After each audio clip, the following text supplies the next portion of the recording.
I won't shake your hand. That was the message I heard as I stretched out my hand to grasp the hand of a lady I had never met. In fact, I'd only been in the leadership position for a couple of weeks. The reason for the refusal was not really anything about me, but about my title, my position, and her experience with another boss. She didn't trust anyone who had a leadership position. That brings us back to open to learning from your staff, from your employees. How can we expect an individual who obviously has had some negative experiences with bosses to share concern with you, or in this case, with me? We have some needs here. Number one, to get her input. Number two, to create an understanding that she is important. And number three, show her that all leaders are not bad or untrustworthy. The process I'm going to share will take care of those needs and more if you do it correctly. It is a simple and effective. This is phase 1 of the process. Phase 2 will be handled in the next 5-minute section. So here's how we proceed. Step 1. Select an individual who will handle this simple process.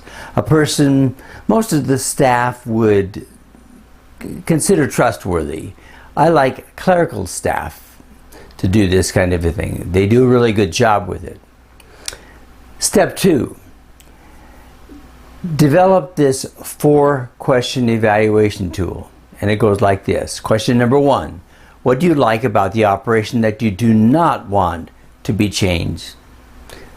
Number 2. What do you not like about the operation and that you would like to see changed? If you have some comments, please share them. Number 3. What do you like about the way I operate and that you would like not to be changed?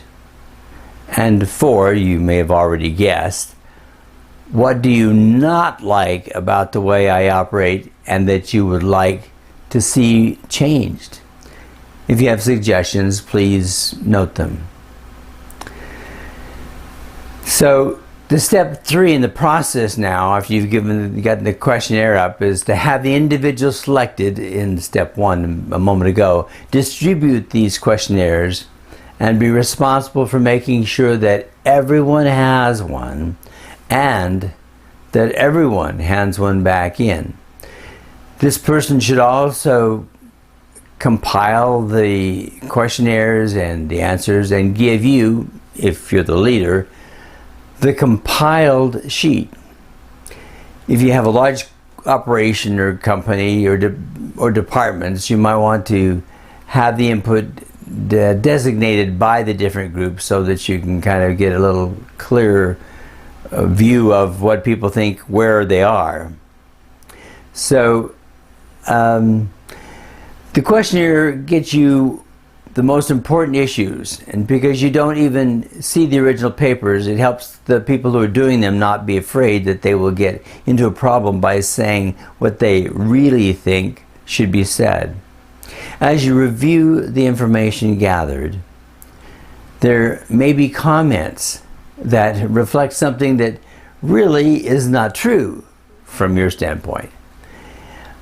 This has been my experience, and when I started this process a long time ago, I often found some comments that just did not reflect what I felt was really going on.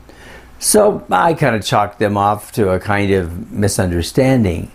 However, sometimes the same comment would be found on several questionnaires, even from different groups or departments. In those cases, regardless of what I saw, obviously they saw something different. And however, this activity was not about my perception, it was about their perception. In working with employees, clients, and others, treat their perception as fact, because to them it is fact, at least at that time. Remember, that is why you're asking what they believe. And what they believe is what they believe. In business after business that I've viewed, that have eventually failed, the line employees were full of suggestions, but were never asked. In my observations, there were significant differences between leadership and employees.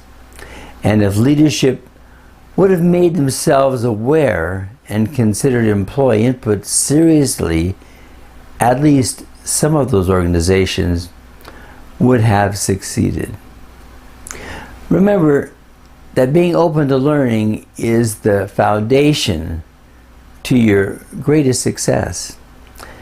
Now, this is not the end of the exercise, but our time is up. In number 4 of this series, I'll share with you what to do with all this stuff to maximize the value of this activity. And of course, this is not the only avenue of information that you're going to be getting, but this is a good place to start. See you next time.